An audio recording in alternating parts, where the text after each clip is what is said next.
Bagaimana saya ingin membawakan sesuatu yang penulis itu sendiri sudah mengatakan bahwa ini akan sering membingungkan.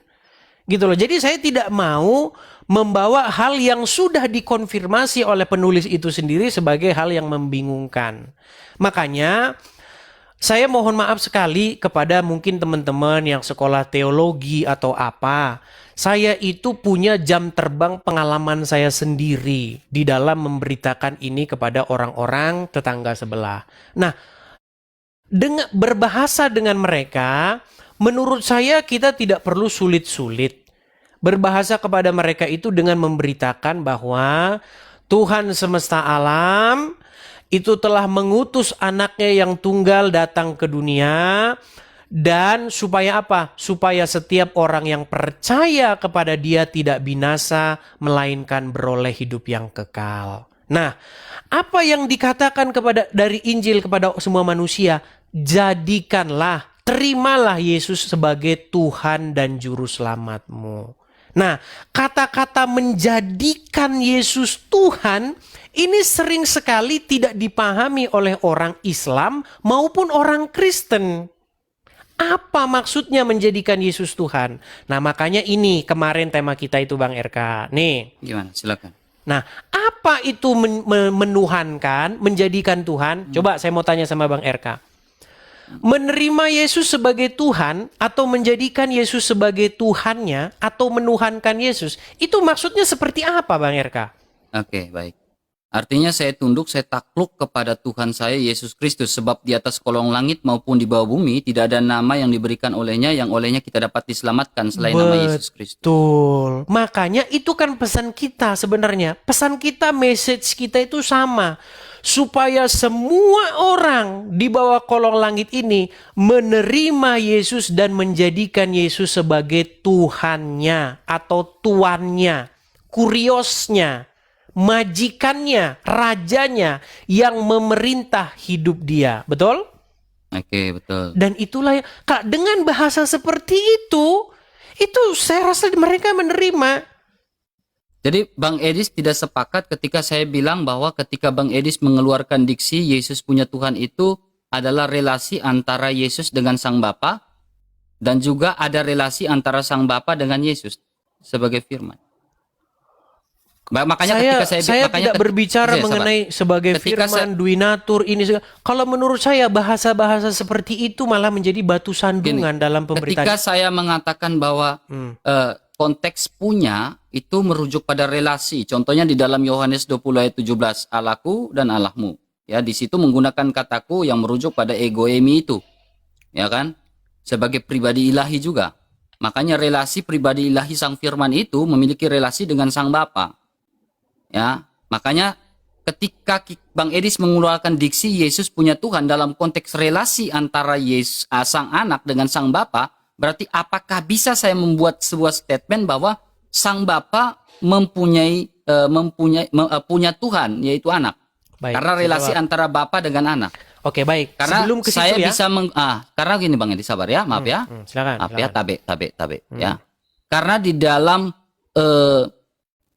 ini kita bicara karena di dalam Ibrani pasal 1 ayat 8 di sini bicara relasi juga, di mana Bapa bersaksi tentang anak, anak pun bersaksi tentang Bapa, dan anak bersaksi bahwa Bapa bersaksi bahwa anak itu adalah Allah juga. Baik. Karena ini setara dalam tiga pribadi itu yang saya gunakan diksinya. Baik. Silakan Bang Edis. Mungkin ditambahi dulu kalau belum selesai biar nanti saya tanggapi sekaligus. Sudah, silakan Bang Edis. Baik. Sebelum ke sana ya, sebelum kita membahas mengenai kata-kata Bapa di surga sendiri kepada anak, tahtamu ya Allah ya. Lalu Bang RK mengatakan, oh berarti Bapa di surga pun menuhankan Yesus kalau begitu. Nah, sebelum kita ke situ, waktu itu begini Bang RK, saya itu diskusi dengan orang Muslim mengenai kata menuhankan ini. Dan dia, lawan debat saya ini, itu sudah mengiyakan bahwa memang betul kami menuhankan Muhammad. Lalu dia bertanya begini, kalau definisi menuhankan seperti itu, berarti Yesus pun menuhankan Bapa di sorga. Saya bilang, memang betul. Tuhan Yesus menuhankan Bapa di sorga, berarti dia punya Tuhan. Betul. betul dia punya Tuhan. Tuhannya yaitu Bapa di surga. Bahasanya dia itu punya Tuhan, itu bahasanya dia. Nah, sekarang saya mau tanya dulu sama Bang RK. Sebelum kita nanti ke situ ya, mengenai tahtamu ya Allah ya. Oke. Ya. Saya mau tanya dulu Bang RK, betul nggak di dalam Injil kita Tuhan Yesus menundukkan dan menaklukkan dirinya kepada Bapa di surga? Oke, dia taat sampai mati hingga mati di atas kayu salib. Berarti betul ya? Ya, Oke. dia taat di atas kayu salib. Oke. Dalam keadaan sebagai manusia, makanya Alkitab mencatat bahwa ia mati dalam keadaannya sebagai manusia dan dia Oke. taat di kayu salib hingga sampai mati di kayu salib. Baik. Berarti sesuai dengan definisi menuhankan itu, berarti Tuhan Yesus sendiri menuhankan Bapa di surga nggak? Dalam konteks relasi dan ketaatan dia sebagai manusia kepada Sang Bapa, tetapi dalam konteks juga itu saya memberikan sebuah pemikiran bolak-balik bahwa terkait punya, kata punya itu berujung pada sebuah relasi di mana Sang Bapa juga relasi dengan Sang Anak. Oke, sebelum kita apakah Bapak menuhankan Yesus ya? Sebelum ke situ, apakah Bang RK setuju bahwa Tuhan Yesus menuhankan Bapa di surga? Dalam konteks relasi hubungan antara Sang Anak dengan Sang Bapa. Berarti Yohanes setuju. 20 ayat 17 di mana relasi antara Sang Bapa dengan Sang Anak. Makanya dalam konteks Yohanes 20 ayat 17 ya kita baca Allahku dan Allahmu, Bapakku dan Bapamu. Ya, Allahku itu berbicara tentang bagaimana itu kan ada kedudukan antara perkataan Yesus Allahku dan ada konjungsi dan ya dan juga Bapamu. Itu konteks berbicara tentang Yesus dan juga Maria ya saat itu. Ya, Bapa hubungan Marta dengan Sang Bapa dan hubungan Yesus Kristus yang sehakikat. Makanya Allahku, sebab aku dan Bapa itu esa. Jadi relasi antara Sang Anak, Sang Aku ini dengan Sang Bapa. Mungkin kita ulangi dulu ya Bang RK ya, pelan-pelan ya. Silakan. Apa definisi menuhankan Yesus? Definisi menuhankan Yesus. Saya tunduk, saya taat, sebab di atas kolong langit, nama di atas segala nama adalah Yesus Kristus. Oke, jadi menuhankan Yesus adalah perbuatan menundukkan diri, menaklukkan diri kepadanya, taat, tunduk, mengikuti perintahnya, betul? Betul, inkarnasi pribadi kedua, ya, yang menjadi manusia, dia taat hingga mati di atas kayu salib. Kemudian, apa definisi menuhankan Bapa di sorga? Menuhankan Bapa di surga ya kita harus melihat dulu konteks Allah Sang Bapa itu yang transenden dan kita harus percaya juga Allah yang imanen di dalam Yohanes 1 ayat 14. Ya, makanya begini Bang RK. Ini juga kendala yang saya hadapi dengan orang muslim. Padahal menuhankan itu sama saja dipukul rata. Mau menuhankan Keong, mau menuhankan Muhammad, mau menuhankan Edis, menuhankan adalah suatu perbuatan menundukkan diri kita, menaklukkan diri kita, sehingga diri kita ini dikuasai penuh oleh sesuatu tersebut. Itulah definisi menuhankan. Makanya ketika saya berdiskusi dengan orang muslim ketika itu, orang-orang muslim adalah orang-orang yang menuhankan Muhammad. Artinya mereka membuat diri mereka takluk, tunduk, taat penuh kepada Muhammad. Oke. Dalam konteks kita bicara tentang pribadi Allah ini ya, yang Bang Edis nggak sepakat ini ya. Bukan, kita nggak bicara mengenai pribadi, duinatur, keilahian. Kita bukan bicara itu loh. Kita bicara menuhankan. Iya Bang Edis, tapi dalam konteks kekristenan kita juga harus memahami ya tentang teologi dan juga tentang kristologi itu. Iya, tapi itu bukan itu bahasan kita. Kita tidak membahas kristologi, duinatur, keilahian. Bukan itu kita bahas. Ya, Kita bahas jadi gini, apa sih perbuatan menuhankan gitu loh. ketika dalam keadaan kenosis ya firman itu telah menjadi manusia, apakah keilahian Kristus itu tidak ada? Terpisah atau gimana? Menurut Bang Edis. Kita tidak membahas Saya itu, terima Bang. pandangan. Kita jadi melebar kita bahasan kita. Enggak, karena Kalau, ini supaya kita berbicara tentang relasi ini, Bang Edis. betul, tetapi yang Kita kita bicara bahas. hipostasis nanti. Nah, ini makanya saya bilang, Silakan. makanya orang sering salah paham Bang RK. Gimana, Saya Pak? itu tidak sedang membahas hipostasis, kita tidak membahas duinatur, kita tidak membahas hakikat, makrifat dan lain sebagainya. Enggak, yang kita bahas itu menuhankan, punya Tuhan. Apa sih definisi punya Tuhan, definisi menuhankan, mempertuhan, itu loh. Jadi kita jangan bicara yang lain-lain dulu. Kalau kita di sini sudah clear, maka kita harus simpulkan siapa yang dituhankan oleh orang Kristen. Yang dituhankan oleh orang Kristen adalah Bapa di surga, Yesus dan Roh Kudus. Karena orang Kristen harus menaklukkan diri kepada Bapa di surga, menaklukkan diri kepada Yesus, dan menaklukkan diri kepada Roh Kudus. Karena ketika gini Bang Edis ya, karena ketika kita bilang konteks tentang Kristus ya Bang Edis ya, konteks tentang Kristus di mana ini kita bicara tentang di mana Kristus dalam naturnya sebagai manusia, apakah keilahiannya tidak ada sehingga kita harus bilang itu tidak sehakikat? Keilahian Tidak, itu apa? maksudnya tidak, supaya tidak setara gitu, sehingga Bang Edis mengeluarkan statement bahwa itu tidak setara. Oke, apa keilahian itu? Saya mau belajar Ya, dulu. kalau kita berbicara tentang keilahian, berarti kita bicara natur ilahi dia sebagai firman Allah. Ya, pada mulanya adalah firman. Ya, pada saya mulanya bingung. adalah Coba firman. definisikan dulu. Keilahian adalah apa? Ya, kalau bicara tentang keilahian, bicara tentang kealahan dari pribadi itu. Apa itu kealahan? Ya, Allah itu adalah sesembahan, generic name. Bukan proper name. Karena kita bukan Muslim toh. Iya, tapi Benar, saya maksudnya gimana? Maksudnya Bang Edis, menurut Bang Edis gimana? Karena kita bicara kealahan berarti sesembahan. Artinya itu generic name kan?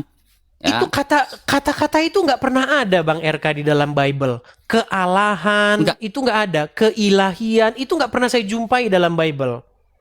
Gini Bang Edis, ya kita kalau bicara tentang Allah kan kita patokan kita dasar di awal adalah Yohanes 1 ayat 1. Pada mulanya adalah firman, firman itu bersama-sama dengan Allah, firman itu adalah Allah. Jadi Bang Edis percaya nggak natur ilahinya Kristus itu yang sungguh-sungguh Allah dan sungguh-sungguh manusia? Ya tentu saja saya percaya. Cuman kita bukan bahas itu. Saya biasanya larinya ke situ Bang Edis. Nah, Ya dalam ini makanya sebuah kita jadi nggak sebuah ketemu. ranak dialog itu. Oke, tapi intinya kan yang Bang RK permasalahkan kan mengenai statement saya yang mengatakan Yesus punya Tuhan. Dalam Atau konteks Yesus- relasi. Atau Yesus mempertuhankan, atau Yesus menuhankan sesuatu. Relasi. Oke, pertanyaan saya kepada Bang RK. Menurut Bang RK, Tuhan Yesus menuhankan sesuatu nggak? Tuhan Yesus menuhankan sesuatu. Kalau dalam konteks relasi, ketaatan dia kepada Sang Bapa, hubungan dia dengan Sang Bapa, saya sepakat. Dalam konteks Kalau Bang RK sepakat dengan saya bahwa Tuhan Yesus menuhankan sesuatu, kenapa Bang RK mengatakan kalau Yesus punya Tuhan kemudian sesat? Sedangkan Bang RK sendiri mengiyakan. maksudnya, apakah Bang Edis juga percaya dalam konteks relasi antara Bapa dengan anak? Betul. Sehingga mengeluarkan diksi kata punya di situ. Betul. Relasi, oke. Relasi antara Bapa dengan anak, yaitu anak menaklukkan diri kepada Bapa. Relasi antara Bapa kepada anak, yaitu Bapa memerintah anak. Nggak ada Bapa menundukkan diri kepada anak, itu nggak ada. Itu bukan biblikal. Tetapi Kalau- apakah Bapak mengatakan bahwa anak itu adalah Allah juga sebagai natur ilahi? Bapa di surga menyatakan Allah bukan hanya kepada Yesus saja, kepada banyak manusia. Kepada Musa, Bapa di surga mengatakan bahwa Musa itu diangkat sebagai Allah. Oke, kita akan ini kan, ya. Bentar. Itu bagaimana Makanya Tuhan Yesus? kalau kita percaya dalam konteks Yohanes 1 ayat 1 sehingga Baik. firman itu menjadi manusia, kita percaya juga bahwa mereka ini firman Bapa dan firman ini sehakikat dan juga ada kesetaraan ya, tidak ada yang besar, tidak ada yang lebih kecil. Tetapi kalau bicara konteks takluk di dalam Alkitab, saya melihat bahwa ya dalam keadaan sebagai manusia ia taat hingga ia taat sampai mati. Tetapi saya tidak bisa memberikan sebuah statement dan diksi bahwa mereka pribadi pertama dan pribadi kedua ini tidak setara. Saya tidak bisa mengeluarkan statement itu karena itu bisa menjadi blunder di dalam kekristenan. Baik. Tapi pandangan Bang Edis kalau berbeda ya gak apa-apa. Oke, tapi intinya Bang RK sudah setuju dengan saya bahwa Tuhan Yesus punya Tuhan atau Tuhan Yesus? Dalam konteks relasi. Ya tentu saja memang dalam konteks relasi. Tetapi makanya saya tanya, apakah Bapak, saya memberikan argumentasi bolak-balik lagi nih, Oke. logical bolak-balik. Oke, Di mana? pertanyaan baliknya sekarang adalah apakah Bapak sendiri punya Tuhan, kan gitu? Yes. Saya jawab tidak. Berarti Bapak tidak di ada surga relasi. tidak menuhankan Yesus. Yesus Jadi yang apa? menuhankan Bapak di surga. Jadi apakah tidak memiliki relasi antara Bapak dan anak? Punya Kan tadi kita relasinya. Relasinya Ah. begini Bang RK. Relasinya begini. Gimana? Silakan. Anak atau firman ya atau Yesus menuhankan Bapa di surga. Sementara Bapa di surga, dia memerintah anak. Nah, kemudian Bang RK mengambil satu ayat. Kepada anak dia berfirman, tahtamu ya Allah, betul? Ya, karena kalau definisinya kalau kalau kita memberikan sebuah konteks relasi itu Bapak punya Tuhan yaitu Yesus dalam konteks relasi, makanya ini jadinya subordinat nanti. Baik. Dalam konteks Kalau oke, dalam kalau konteks orang teologis mengatakan ini jadinya subordinat. Baik. Banyak orang Silakan. mengatakan kepada saya subordinat. Saya mengakui itu bahwa ada subordinasi antara bapak dan anak. Nih, biar teman-teman paham ya. Subordinasi itu artinya mendominasi siapa, begitu loh. Artinya ada yang lebih tinggi, ada yang lebih rendah. Dan itu biblikal. Tuhan Yesus sendiri mengatakan, Bapa yang mengutus aku lebih besar daripada siapapun. Apakah ketika Tuhan Yesus mengatakan begitu bahwa Tuhan Yesus tidak mengatakan bahwa Bapa lebih besar daripada dia? Dalam konteks dia dalam keadaan sebagai manusia, tetapi bukan berarti tidak sehakikat. Hakikat itu apa sih? Ya, hakikat itu bahasa ini kita menghakoh ya, intisari. Oke, baik. Sebenarnya RK itu kan berangkat dari sini ya, Bang RK ya, mengenai Gimana? ungkapan tentang anak ia berfirman, tahtamu ya Allah. Ya. Jadi Bapa di surga memanggil anak Allah, betul? Lah, lalu Bang RK mengambil satu kesimpulan bahwa anak pun, Bapa pun menuhankan anak, betul? Dalam konteks relasi. Oke, kita akan tunjukkan satu ayat bahwa Bapa di surga tidak hanya berkata begitu kepada Sang Mesias, kepada Kristus. Dia berkata seperti itu kepada sidang ilahi. Perhatikan ya. Ini di dalam Mazmur pasal yang ini bahasan ini agak dalam ya teman-teman ya. Bahasan ini agak dalam, jadi teman-teman sabar ya. Mazmur 82. Perhatikan di sini. Aku sendiri telah berfirman, kamu adalah Allah dan anak-anak yang maha tinggi kamu sekalian. Jadi Bapa di surga mengatakan engkau adalah Allah, itu bukan hanya kepada Yesus. Kepada sidang ilahi pun dia berkata demikian. Bahkan kepada Musa, Bapa di surga berkata, lihat aku mengangkat engkau menjadi Allah bagi Firaun. Makanya kita sering salah paham mengenai definisi Allah ini. Allah ini sebenarnya artinya adalah apapun yang memiliki sebuah otoritas. Jadi hakim-hakim juga disebut sebagai Allah. Nah, sebenarnya Tuhan Yesus pernah dituduh oleh orang-orang Yahudi menghujat Allah karena menyamakan dirinya dengan Allah. Perhatikan ya. Saya tampilkan dulu di dalam Yohanes pasal yang keberapa bisa ini Bang Erka bantu saya? Yang mana Bang Edis? Ketika Tuhan Yesus mengutip Mazmur tersebut, mengapa engkau katakan aku menghujat sementara Mazmur 110 ayat 1 kutipan itu ya, bukan? Bukan, di dalam Yohanes. Ketika Tuhan Yesus dituduh menghujat Allah karena dia menyamakan dirinya dengan Allah. Lalu Tuhan Yesus mengutip apa yang tertulis dalam kitab. Bukankah tertulis dalam kitabmu bahwa engkau sekalian adalah Allah? Yohanes pasal berapa sih itu ya? Coba biar kita lihat konteks biblikalnya ya, Bang Edis.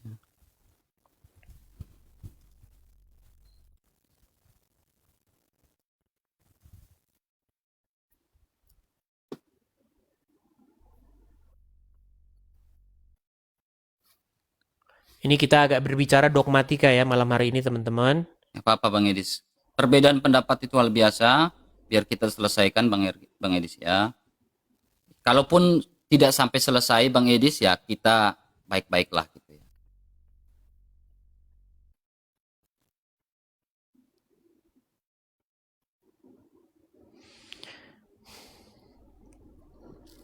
Nah, ini Yohanes 10 ayat yang ke-34 ya. Oke. Yohanes 10 ayat 34, tapi sebelum ke 34, kita ke ayat sebelumnya ya, Bang Yaka 30. ya. Oke. Baik. Nih ya. Kelihatan ya? Anu. Oke. Ini mengenai Yohanes pasal yang ke-10. Perikopnya di sini mengenai Yesus ditolak oleh orang Yahudi. Perhatikan, saya baca penuh saja ya, dari 22. Tidak lama kemudian tibalah hari raya pentahbisan Bait Allah di Yerusalem. Ketika itu musim dingin dan Yesus berjalan-jalan di Bait Allah di Serambi Salomo. Maka orang-orang Yahudi mengelilingi dia dan berkata, "Berapa lama lagi engkau membiarkan kami hidup dalam kebimbangan?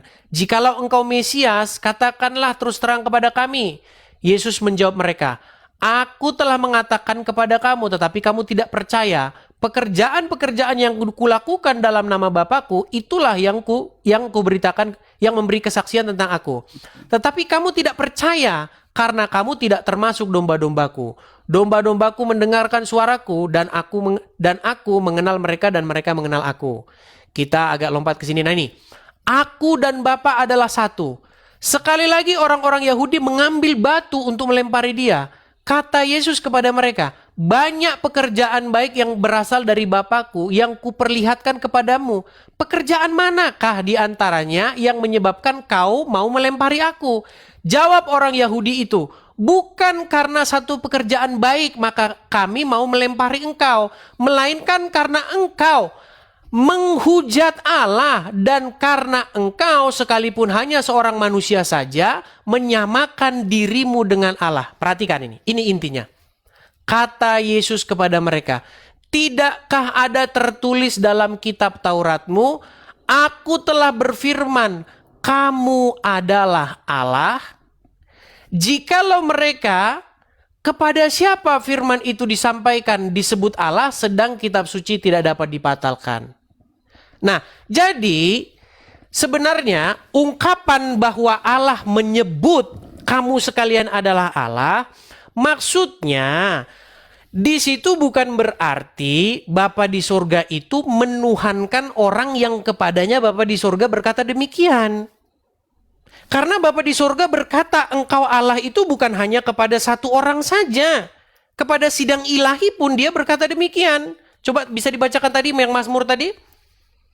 Mazmur 110 ayat 1 bukan? Bukan, Mazmur yang sebelumnya tadi saya baca. Mazmur 81. Oh bukan, Mazmur berapa tadi teman-teman? Sebentar. 82 ayat 6. Oke ya, Mazmur 82 ayat 6. Coba silakan dibaca. Coba Bang Edis baca, saya buku laptop saya berat nih Bang Edis. Oke, baik. Mazmur 82 tadi ya. Aha. Mazmur 82. Mazmur 82. 82. Saya balikkan kamera saya. Kita agak berbicara hal-hal yang sedikit rumit ya teman-teman di sini ya. Tapi saya tidak sering membawa yang rumit-rumit begini kepada muslim teman-teman ya. Nggak apa-apa. Saya bacakan ya. Saya tidak berniat menjatuhkan Bang Edis, tidak ada. Oke, nih. Kita baca ayat yang kesini ya, nih ya. Aku sendiri telah berfirman. Aku di sini siapa? Aku terus ini telah berfirman, kamu adalah Allah. Aku itu adalah Allah. Oke. Berfirman kamu adalah Allah. Dan anak-anak yang maha tinggi kamu sekalian. Jadi kepada orang banyak nggak ini? Kepada Allah kecil itu ya. Iya. Kepada para hakim-hakim, betul? Oke. Nah ketika Allah, maksudnya Elohim ya, Yahweh, berkata kamu adalah Allah, bukan berarti bahwa Bapa di surga ini mengalahkan lawan bicaranya, menuhankan lawan bicaranya, tetapi menyebutkan bahwa dia itu memegang otoritas. Makanya ungkapan tentang anak ia berfirman, engkau adalah Allah, tahtamu untuk selama-lamanya, itu bagaimana Bapa berfirman mengatakan bahwa dia sang pemegang kendali, sang pemegang tongkat kerajaan. Makanya di dalam Mazmur 110, duduklah di sebelah kananku sampai kubuat musuh-musuhmu menjadi tumpuan kakiku. Maksudnya Yesus itu diangkat menjadi raja yang memerintah di muka bumi mewakili Bapa di sorga. Sabar Bang Edis. Ketika Bang Edis menggunakan dalil di dalam Mazmur 82 ayat 6 ini, ya, apakah ayat ini tentang kata Allah di situ kedudukannya sama dengan Yesus sebagai Allah? Kedudukannya tentu berbeda. Maksudnya kedudukan antara dalam Mazmur 82 itu kan menggunakan kata Allah. Bahkan Firaun pun disebut sebagai Allah. Bukan ya kan? Firaun. Musa diangkat menjadi Musa diangkat Allah. menjadi Allah. Sekarang Ya. apakah kedudukan itu sama dengan kedudukan Yesus Kristus sebagai Allah? Tentu tidak dong. Oke, tentu tidak. Berarti Yesus sehakikat dengan Sang Bapa. Hakikat itu apa dulu? Apa hakikat Kalau itu? sehakikat berarti intisari hako, dan artinya dia setara dengan Allah. Tidak ada yang besar, tidak ada yang lebih kecil dalam konteks Tritunggal Maha Kudus. Kalau tiga Bible pribadi. mengatakan bahwa anak itu menaklukkan diri kepada Bapa di sorga. Tapi Ya, begini karena Bang di Erka. sini Bang, sabar Bang Edis, Oke. maaf ya. Oke. Karena Bang Edis tadi sempat mengutip Oke. di dalam Yohanes 10 ayat 30. Ya kan? Nah, di dalam Yohanes 10 ayat 30 ini di sini menggunakan kata ego. Ya, egoemi ya. Ya, ini egoemi. Ya, ego. Jadi ini berbicara tentang dia itu sang ilahi juga. Ya kan? Nah, ini pernyataan ego ini pun setara kalau kita perhatikan di dalam Yohanes 14 ayat 6. Tapi di situ bilang I. Berarti hand as man itu kan bentuk hand itu kan bentuk netral. Ya kan, as man itu kan kami, tapi bentuk netral. Artinya dia sahakekat. Dia itu artinya esa. Sahakekat. Tidak ada yang besar dan tidak ada yang kecil. Setara dia. Ya, tetapi konteks di sini kita melihat juga pernyataan Yesus 7 kali penekanan di atas kayu salib, di dalam kitab Yohanes, akulah jalan kebenaran, itu menggunakan kata ego juga, egoemi, ya. Tapi dan begini, Bang Erka. sabar Bang Edis. Oke, silakan. Dan pernyataan Yesus ini, ya, kalau kita melakukan sebuah perbandingan dan hermeneutik, itu kita lihat di dalam Keluaran pasal 3 ayat 14, di mana di situ ada pergunaan kata ehye, eser ehye. Ya, dalam Septuaginta kita bisa lihat bahwa itu adalah egoemi. Menurut Bang Edis, pernyataan di dalam Keluaran 3 ayat 14 itu siapa itu? Sang Bapa kah atau siapa? Keluaran 3 ayat 14. Ehye eser ehye. Itu siapa itu? Ketika dengan Nabi Musa. Itu Bapa di sorga. Waduh, itu firman Allah. Iya, Bang Edis. Bapa di sorga itu makanya tidak saya bilang pernah. ini kita berbeda di sini Bang Edis. Karena Karena dalam Keluaran 3 ayat 14 itu adalah firman Allah, bukan Bapa di surga. Betul, tetapi Bapa di surga itu selalu dikatakan dia berfirman dengan perantaraan sang firman. Betul. Dafarnya datang, firmannya datang kepada Musa, firmannya datang kepada para nabi, firmannya selalu datang. Jadi karena memang Bapa di surga itu tidak berubah, dia tetap untuk selama-lamanya. Cuman yang jadi masalah begini Bang Erka. Di situ kita harus selesaikan dulu ini sedikit Bang nih. Edis. Ini sedikit. Silakan. Kita nggak bahas hal-hal yang rumit karena begini Bang Erka. Kita ini nggak ngerti kok sebenarnya hal-hal yang kosmik. Kita harus akui karena kita nggak ngerti bagaimana detailnya itu kita nggak tahu karena kita ini daging. Gitu loh. Jangan kita melampaui sesuatu yang di dunia kosmik itu bagaimana kejadiannya. Kita nggak sampai akal kita. Yang sampai kepada akal kita itu yang diberitakan Injil saja. Begini Bang Erka.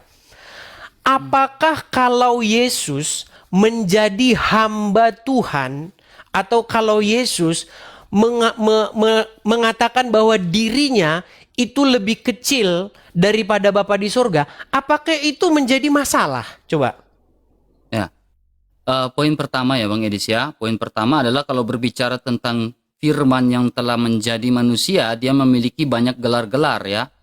Ya, gelar. Tapi bukan itu yang saya tanyakan Bang Erka. Biar kita tidak berbelit. Gini, karena saya melihat karena memang teologi ini bukan teologi. Berteologi itu atau kita memahami teologi ini harus melihat dari secara latar belakang dan juga eksegesisnya itu seperti apa. Bukan, tapi bukan itu yang saya maksudkan. Begini, saya melihat banyak ketakutan dari orang-orang Kristen yang mengatakan bahwa posisi Tuhan Yesus, posisi anak itu memang di bawah Bapa. Seolah-olah kok takut, kok ada masalah dengan itu gitu loh. Padahal itu biblikal dan itu tidak jadi soal gitu loh.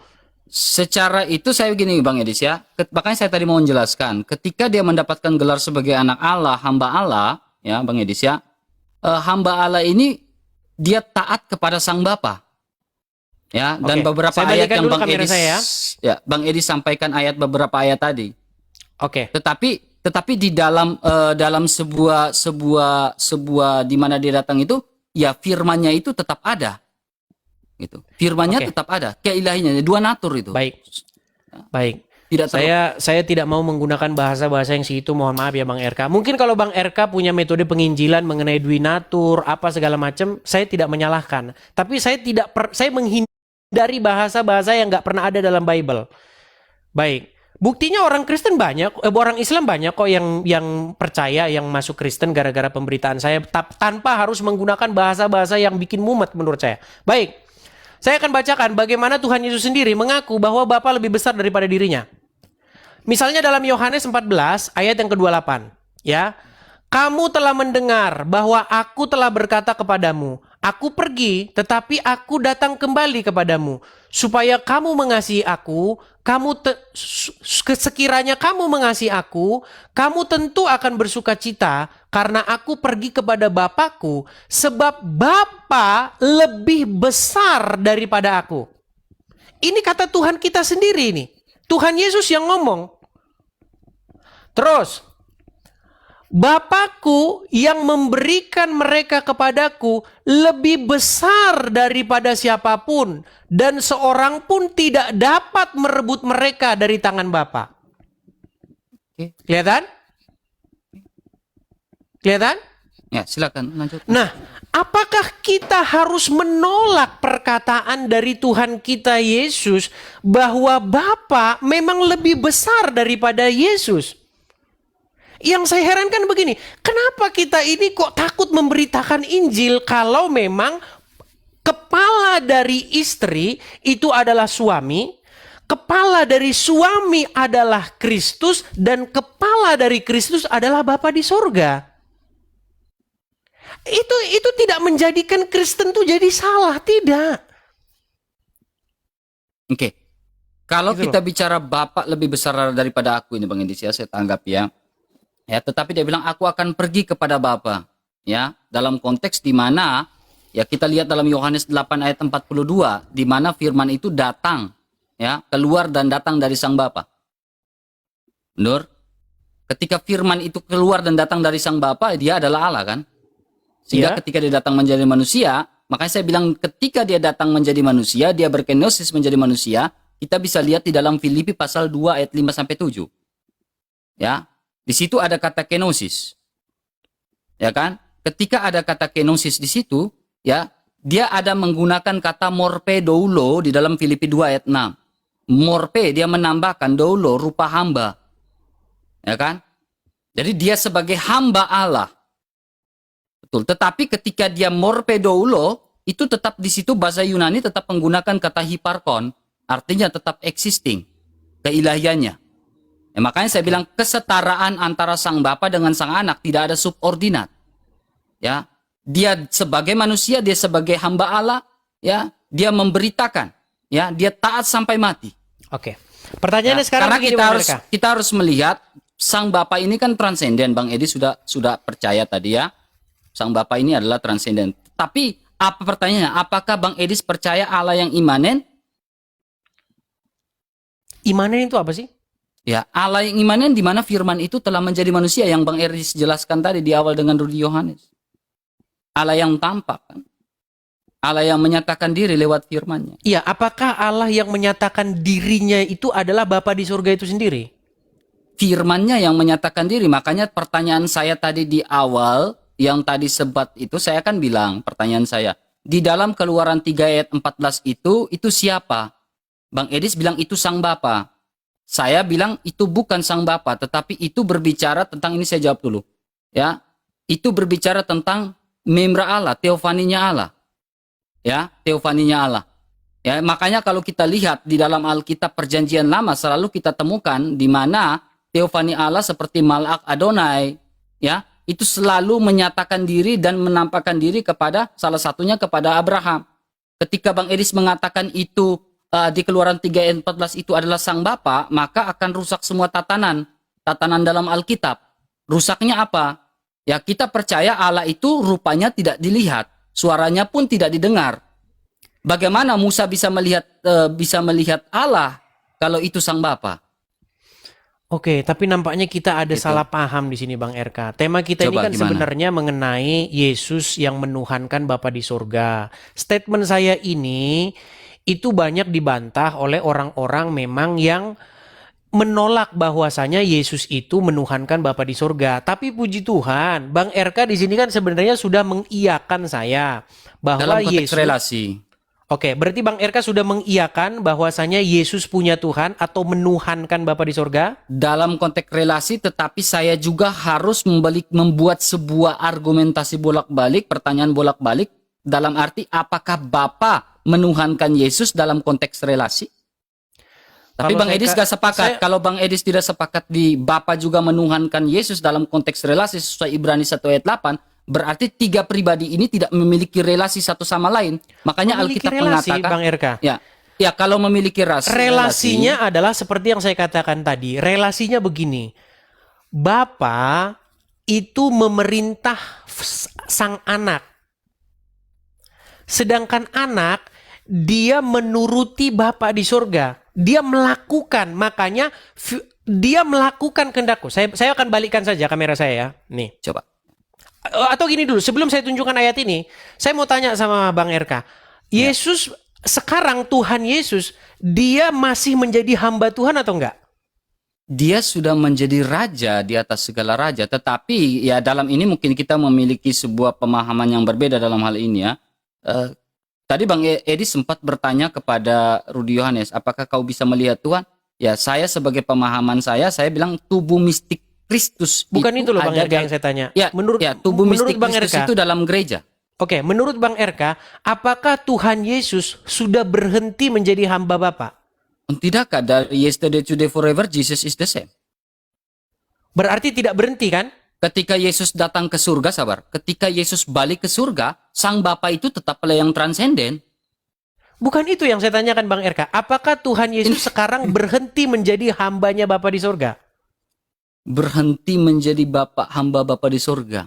Apakah ada dalil yang secara spesifik yang ingin menguatkan pernyataan Bang Edis? Oke, Bang RK setuju nggak? Bang RK setuju nggak bahwa Tuhan Yesus itu adalah hambanya Bapa di surga? Setelah atau sesudah dia naik ke surga? Sejak datang sampai sekarang. Sampai detik ini Tuhan Yesus masih menjadi hambanya Bapa di surga. Oke, jadi ketika dia sudah naik ke surga, apakah dia masih tetap hamba? Kalau dia masih tetap hamba, berarti Yesus tidak memiliki tubuh kemuliaan lagi. Kenapa begitu? Ya kan? Tidak ada hubungannya itu. Ya itu logikanya loh gini ya, Bang Edis ya. Jadi Yesus ketika datang ya, dia datang lewat seorang perawan Maria.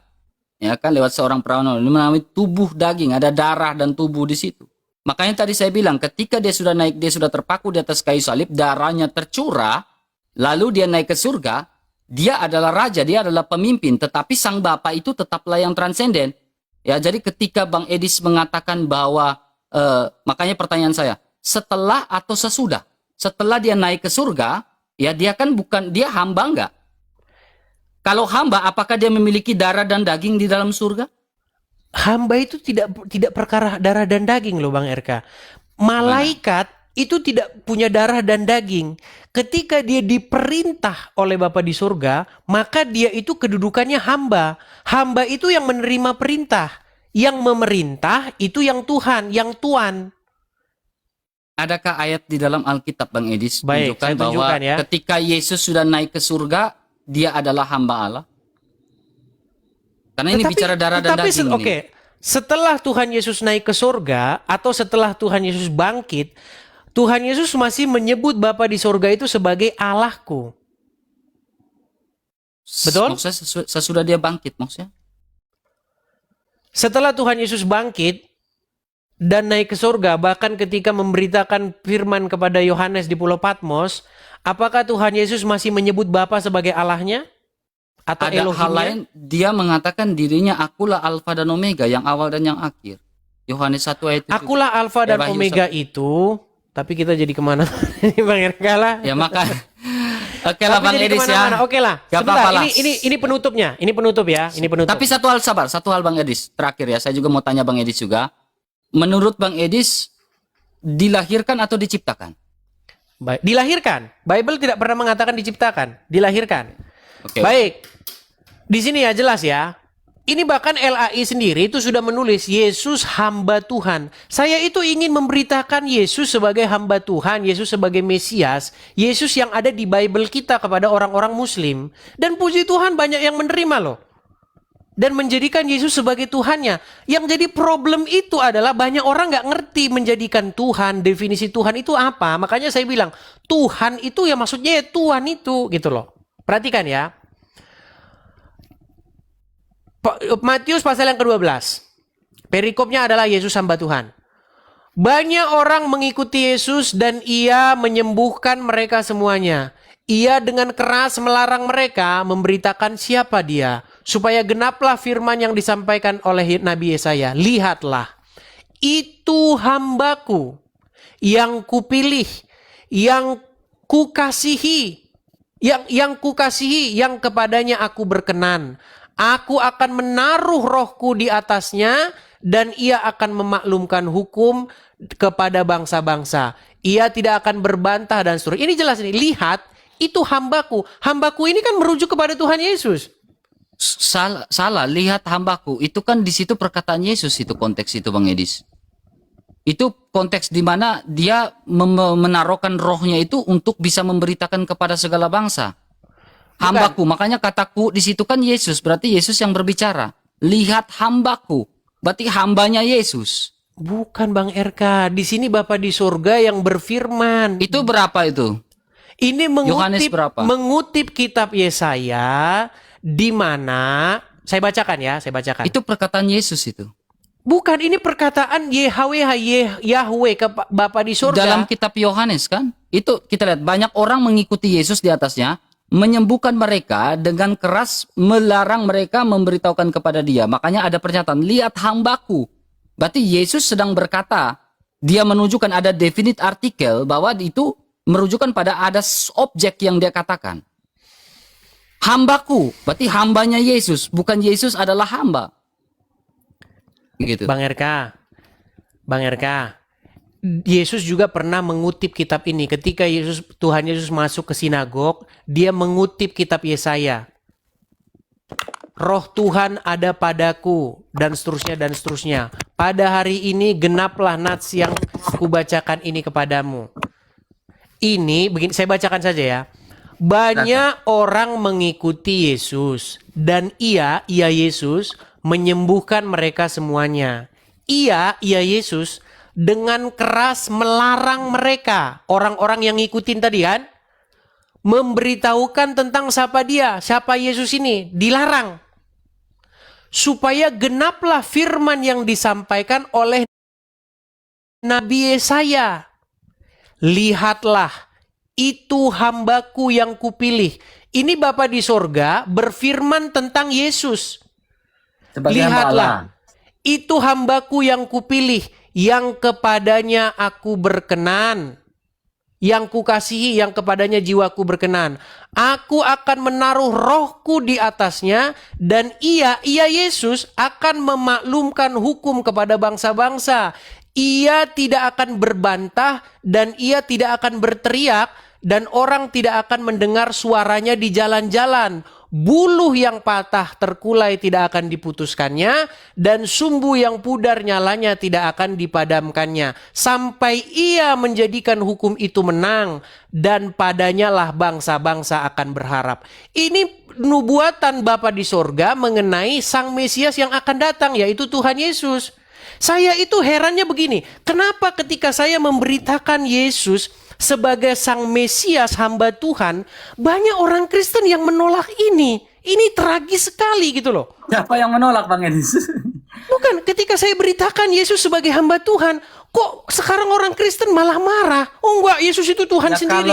Makanya paham oneness itu sudah merajalela di tengah-tengah Ya, umat. betul Bang. Jadi gini Bang Edis, ketika orang menolak Yesus sebagai hamba Allah, nah itu salah besar. Karena dalam 2 Yohanes mengatakan apa? Jikalau kamu menolak Yesus Kristus datang sebagai manusia, kamu adalah antikristus. Ya kan? Ya, saya tidak pernah menolak Yesus datang sebagai manusia dan memiliki gelar-gelar sebagai anak Allah, Iya, hamba makanya- Allah. Saya tidak menolak itu. Iya, lalu Dan bagaimana bahkan dia mungkin taat ketika kepada Sang Bapa, saya tidak menolak itu. Karena Iya, saya percaya Allah yang transenden, Allah yang imanen saya percaya, dan Allah yang imanen ini dalam Yesus ini memiliki gelar-gelar itu. Saya tidak menolak itu. Dia taat sampai mati di atas kayu salib. Saya tidak Iya. menolak itu. Makanya kemarin ketika saya mengeluarkan satu statement bahwa Yesus bertuhan atau mempunyai Tuhan atau menuhankan Bapa di surga, kenapa banyak orang-orang Kristen termasuk Bang RK kok menolak itu gitu loh. Karena makanya saya naik ke atas, saya menanyakan dalam konteks relasi saya percaya, tetapi ada argumentasi bolak-balik lagi, relasi Tritunggal ya. Ya, apakah Bapa menuhankan Yesus? Bang Edis tidak percaya di situ. Tidak, Secara konsep- Tuhan Yesus secara- yang menuhankan Bapa di surga. Tapi apakah Bapa tidak menuhankan Yesus dalam konteks relasi? Kalau Menuhankan tidak, itu berarti kan apakah menaklukkan tidak ada- dirinya. Ini, apakah tidak ada relasi? Sebab Bapa di dalam aku dan aku di dalam Bapa. Bapa Oke. bersaksi tentang sabar Bang Edis. Sebab Bapa bersaksi, aku bersaksi tentang Bapa dan Bapa bersaksi tentang aku. Makanya saya bilang kata punya tanda kutip garis bawah itu berbicara tentang relasi. Oke, saya sepakat di situ. Makanya saya memberikan pertanyaan balikan, argumentasi bolak-balik, di mana apakah Bapa menuhankan Yesus dalam konteks relasi tanda kutip garis bawah? Tadi itu sudah saya Kalau jawab bilang tidak. iya berarti memiliki relasi Tritunggal Tadi itu. itu- Kalau tadi tidak itu berarti sudah- tidak ada relasi. Bukan tidak ada relasi, ada relasi. Relasinya adalah sang anak menuruti, taat, takluk, tunduk kepada Bapa di surga. Sedangkan Bapa di surga memerintah anak. Ya, tetapi apakah Bapa tidak mengatakan anak adalah Allah? Itu kan relasi juga, Betul. kesaksian. Mengatakan Allah bukan berarti bahwa sang Bapa menundukkan dirinya kepada Yesus. Nggak pernah ada Bapa di surga menundukkan dirinya kepada Yesus. Yang ada Tuhan Yesus menaklukkan segala sesuatu di bawah kaki Bapa di surga. Demikianlah Yesus menjadi Tuhan bagi kemuliaan Elohim. Elohim di situ merujuk kepada Bapa di surga. Itulah Injil yang saya bawa kepada orang-orang Islam. Dan puji Tuhan banyak mereka mengganti Tuhannya mereka. Yang diganti Tuhannya yang tadi itu menjadi Tuhan Yesus. Ini Bang Edis ya, maaf ya saya kasih sebuah dalil ya Bang Edis ya. Ini di dalam Mazmur 110 ayat 1. Ya, Mazmur Daud. Demikianlah firman Tuhan. Ya, ini kita tahu proper name ya. Kepada Tuanku, duduklah di Mesias. sebelah. Ya, oke, sepakat. Sama berarti ya. Duduklah di sebelah kananku sampai ku buat musuh-musuhmu. Saya lakukan sebuah hermeneutik juga di dalam Roma 9 ayat 8.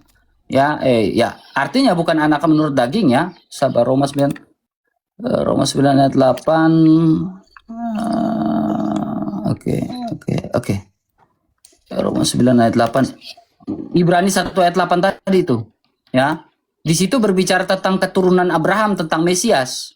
Sehingga saya muncul sebuah pertanyaan nih Bang Edis. Ya, di situ duduklah. Tuhan telah berfirman kepada Tuhanku ya.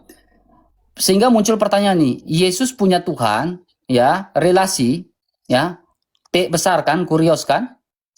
Ya, Yesus punya Tuhan huruf besar. Iya betul. Ya kan? Betul. Ya. Jadi ketika Bang Edis mengatakan Yesus punya Tuhan, yang mana Bang Edis? Yang dua, saya tidak bermaksud jatuhkan ya. Saya ingin sepaham dengan Bang Edis ini. Yesus punya Tuhan, ini kan huruf besar kan? Ya kan? Nah, ketika bicara Yesus punya Tuhan, huruf besar ini ya, Bang Edis sepakat dengan yang di bawah ini kan? Begini Bang RK, kayaknya kita ini salah paham ya. Coba saya tanya dulu Bang RK, Tuhan huruf besar semua itu kan nama diri. Yes, proper name. Oke, kalau Tuhan yang T-nya aja huruf kecil, itu kan gelar. Gelar, Kurios, Oke, Adonai, oke, Lord. oke. Dan itu bisa ditujukan kepada siapa-siapa saja yang kalau kita takluk, tunduk, menyerahkan diri kepada dia. Oke. Betul. Sekarang saya mau tanya dulu kepada Bang RK. Lawan katanya Tuhan yang T-nya huruf besar, T-nya aja huruf besar. Itu Oke. apa? Boleh saya jelaskan? Enggak, Boleh saya lawan jelaskan? katanya dulu. Ya, boleh saya jelaskan dulu? Ya, silakan. Oke, terima kasih. Jadi gini, kalau kita melihat kata Tuhan ya, itu proper yang mengacu pada 4 huruf itu ya, Bang Edis ya. Tetapi kalau kita melihat Kurios ini kan Adonai, ya bisa Adonai. Dalam bahasa Jawa ya Gusti ya, bahasa Inggris Lord, ya kan. Nah kalau kita bicara tentang hal ini ya, tentang Lord, tetapi kita bisa melihat juga kata Tuhan yang Kurios ini, Adonai ini, Bang Edis, ya, itu bisa merujuk pada Allah ya, Sang Bapa, yang ayat yang tadi Bang Edis tunjukkan, Yesus dan Rudi Yohanes salah jawab itu. Ya, ketika dia disunat kepada Tuhan itu kan Bang Edis. Ya kan? Karena kata Adonai pun bisa merujuk pada Tuhan semesta alam. Betul, kata Tuhan itu atau kata kurios itu bisa ditujukan kepada siapapun yang memerintah. Oke? Nah, Betul. makanya saya tanya, kata kurios atau kata Tuhan yang T-nya huruf besar itu lawan katanya apa? T huruf kecil? Semua? Bukan Bang RK, lawan katanya Tuhan atau Tuan itu hamba. Hamba. Iya. Jadi tapi beginilah Bang RK, kita ini sebenarnya inti dari kekristenan itu bukan itu kok. Bukan, oh begini relasinya begini, Dwi ini kalau nggak mengaku ini nanti begini, kalau ini nanti pahamnya begini, apakah kekal. Kita bukan itu kok intinya Bang RK. Ini yang Bang Edis ya, saya tidak Inti bermaksud ya. inti dari kekristenan itu sebenarnya bagaimana supaya kita itu hidup serupa dengan Sang Kristus, Sang Mesias. Bagaimana kita jadikan dia sebagai Mesias kita. Kan udah jelas. Kan Tuhan Yesus sendiri tuh Bang RK yang sudah nanya. Kata orang siapa aku ini? Dan itu sebenarnya sudah dijawab. Siapakah Yesus? Menurut Yesus sendiri, jangan siapakah Yesus menurut uskup, menurut pastor, menurut pendeta, menurut pakar ini. Kita nggak peduli. Menurut Tuhan Yesus sendiri, siapakah Yesus? Kan pertanyaan itu sudah diajukan oleh Tuhan Yesus. Menurut orang, siapa aku ini? Ada yang bilang engkau adalah nabi, engkau adalah Elia, engkau adalah ini. Lalu apa kata Tuhan Yesus kepada Simon Petrus? Engkau adalah anak Allah. Engkau adalah Mesias. Anak Allah yang hidup. Iya, jadi sudah Ya. beritakanlah Jadi Yesus merujuk sebagai pada Sang pribadi. Mesias. Tapi sabar Bang Edis, yang terakhir ya Bang Edis. Sedikit ya. ini penutup ya. Bagaimanakah relasi firman menjadi daging, kedudukannya, ininya, aduh segala macam. Aduh, bukan itu sebenarnya inti kekristenan. Inti kekristenan adalah bagaimana supaya kita hidup seturut dan segambar serupa dengan Yesus. Bagaimana kita ini supaya kita dibentuk seperti kata lagu, bagaikan bejana siap dibentuk, ya kan? Ku mau sepertimu Yesus. Itu intinya. Kenapa kita ribut masalah ini hipostasis union? Pusing kita Bang RK, pusing. Aman. Tapi ini yang terakhir Gitu Bang Edis ya. Tidak ada yang lain ya. Ya kalau ini saya hanya memberikan sebuah ini aja ya. Yesus punya Tuhan, ya, kurios ya. Yesus punya Tuhan.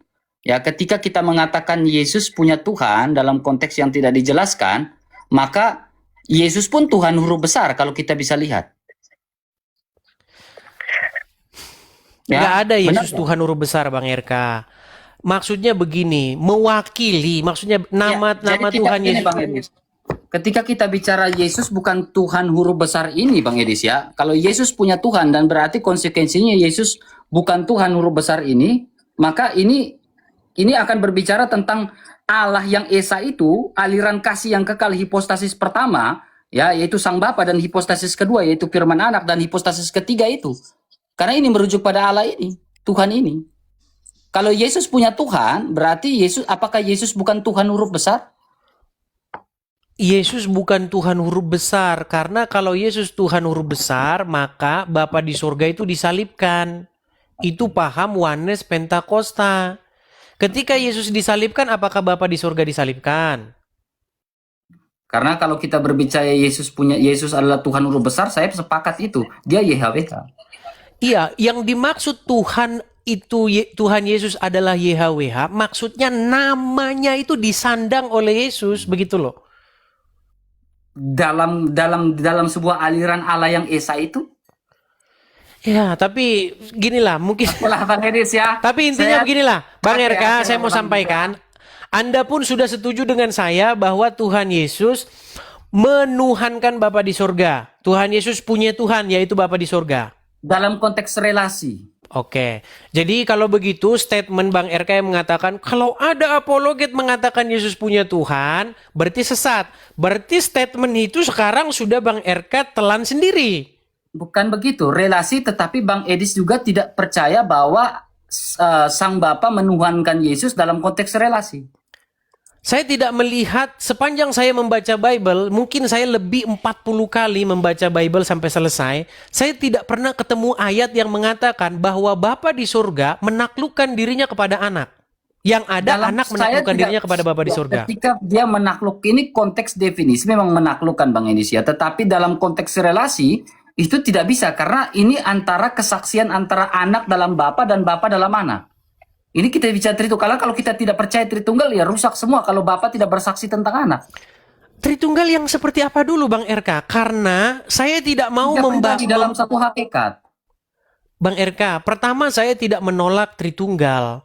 Tetapi yang perlu saya katakan kepada teman-teman, kata Tritunggal itu sendiri, itu kalau Anda bicarakan kepada orang-orang Islam, ketika Anda berdiskusi, ini kan konteks kita ini sebenarnya kan diskusi dengan orang Islam sebenarnya kan? Betul nggak? Betul, tetapi saya juga tidak mau sampai menolak relasi antara tiga pribadi ini. Iya, tetapi Bang RK percayalah Bang RK, ketika Bang RK menggunakan bahasa-bahasa yang seperti itu, yang ada itu malah menjadikan batu sandungan gitu loh. Nggak usah menggunakan istilah, sekalipun Anda mengimani Tritunggal itu, tetapi kalau Anda gunakan itu kepada orang-orang Islam, seringkali yang menjadi masalah, malah orang Islam itu malah ketawa. Begitu loh. Makanya itu cukup ada di pikiran Anda saja. Sedangkan memberitakan Injil kepada orang-orang Islam, menurut saya ini saya tidak menyalahkan ya. Kalau kalian mau memberitakan dengan pakai pengertian itu silahkan. Tapi kalau saya tidak mau menggunakan istilah-istilah yang bikin rumit. Saya nggak mau. Intinya begini. Ini penutup dari saya. Nanti Bang Erka juga silahkan kasih penutupnya. Di dalam Korintus pasal yang ke-15 tadi ya, 1 Korintus 15. Nanti Bang Erka silakan kasih penutup. Nih ya. 1 Korintus pasal yang ke-15. Ini mengenai banyak orang-orang muslim yang menuduh bahwasanya Paulus yang menjadikan Yesus sebagai Tuhan. Tapi dia tidak pernah baca isi surat Paulus. Bagaimana Paulus itu sangat-sangat orang yang berpaham Tuhan yang Esa. Nih saya balikin ya. Nih. Ini penutup dari saya. Nanti Bang Erka silakan juga kasih penutup ya. Yang tadi ya, nih. Oke. Sebab segala sesuatu telah ditaklukkannya. Ditaklukkan Bapa di surga. Nya di sini merujuk kepada Bapa di surga. Sebab segala sesuatu telah ditaklukkan Bapa di surga di bawah kakinya, di bawah kaki Yesus. Tetapi kalau dikatakan bahwa segala sesuatu telah ditaklukkan, maka teranglah bahwa Ia, Bapa di surga, yang sendiri yang telah menaklukkan segala sesuatu di bawah kaki Kristus itu tidak termasuk di dalamnya. Tidak termasuk. Tetapi kalau segala sesuatu telah ditaklukkan di bawah Kristus, maka Ia sendiri sebagai anak akan menaklukkan dirinya di bawah kaki Dia, kaki Bapa di surga, yang telah menaklukkan segala sesuatu itu di bawah kakinya, kaki Yesus, Supaya apa? Supaya Allah, maksudnya Bapa di sorga, menjadi semua di dalam semua. Inilah pesan daripada Injil kita. Supaya Yesus menjadi Tuhan, menjadi Tuhan bagi kemuliaan Allah Bapa. Itu pesan Injil kita. Begitu loh. Itu penutup dari saya. Silakan Bang RK penutupnya. Semua kembali kepada penonton ya. Intinya Kristen itu ajarannya adalah Tuhan yang esa. Seperti itu. Silakan Bang RK. Oke, terima kasih banyak Bang Edis ya. Saya tetap percaya bahwa saya tetap menggunakan Tritunggal ya, tiga pribadi dalam satu hakikat, setara, tidak ada subordinan ya. Saya setara, tidak ada mau subordinan, karena subordinan bisa mengarah kemana-mana. Saya tetap percaya setara, yang setara, Tritunggal. Tiga pribadi yang berbeda bisa dibedakan, tidak bisa dipisahkan. Saya tetap percaya itu karena saya terus memberitakan. Memang ini berat ya, bahasa saya susah, saya tidak tahu, mungkin sulit bahasa saya, terlalu tinggi, terlalu teologis. Ya mungkin saya pun menyadari itu. Ya tetapi saya percaya Roma 10 ayat 17 ya. Iman timbul dari pendengaran, pendengaran akan firman Kristus. Saya percaya akan hal itu. Saya terus memberitakan firman Tuhan dengan cara seperti yang saya lakukan. Bang Edis mungkin dengan cara seperti itu. Tetapi mungkin ada beberapa hal yang berbeda di antara kita. Ya bukanlah menjadi suatu ini. Minta maaf ya Bang Edis kalau saya ada salah-salah kata. Sama-sama Bang RK. Menyakiti hati Bang Edis. Maafkan saya ya. Sama-sama. Oke. Terima kasih Bang Edis. Terima kasih ya. Saya turunkan ya. Turunkan Bang Edis. Shalom. Baik, shalom.